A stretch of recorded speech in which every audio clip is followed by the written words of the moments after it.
Okay, now, part two. Keep this short too. Let's go back to the spider. On the spider here, the tinsel leads, you notice it on some designs where they have them sewed into the spider, or some people have it going right to the triple joint. Some have the, you call that, the speaker terminals, and you still see the jump in this swollen in real close. Do you see?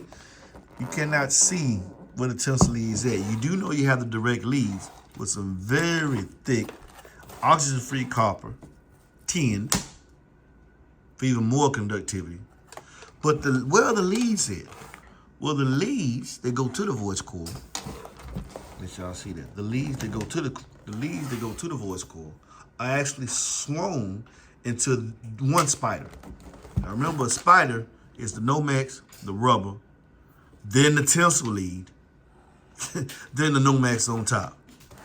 And I believe he has one coil with being in Nomex, tinsel lead, rubber, Nomex again on one side. On the opposite side, it's the opposite way. That way, it stops you getting both coils fried at the same time.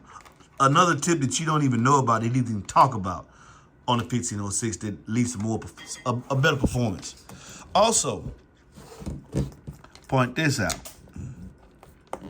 I want you to look into the coil on the 1506. Now this is a coil. This woofer, as we know, is assembled here. But look at this. This is a PE coil that is thrice baked. Thrice baked. 3 times the glue in this windings on this coil is baked 3 times before not by DD, but by PE coils. It's American-made coil. He has his baked 3 times. I believe the temperature is, I think it's 9 something. Most manufacturers only bake their coil 1 time. Joshua bakes his 3. Justify the price there. Let's look right here as well. Why does he not take the cone to the spider landing like everyone's does? But while taking the cone to the spider landing, you actually now inhibited, the spider is inhibited from its full range of motion by the surround. It can only go as far down as the surround will let it go. Does that make sense to you? By putting the cone to the spider landing, he is inhibiting the spider from getting its full range of motion because it can only go as far as the surround would allow it. So what Joshua does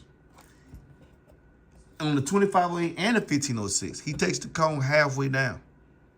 At this point on the inside, he's able to put more, on this point on the inside, he's able to put more epoxy where the voice coil comes up through the cone, right? Also, now, they have to work together, but he's able to get more throw out of his spider. Well, you say you still can only go as far as the surround. That's not true. We're going to get more throw out of the cone by moving it up. The spider can move more so, and now this needs to match.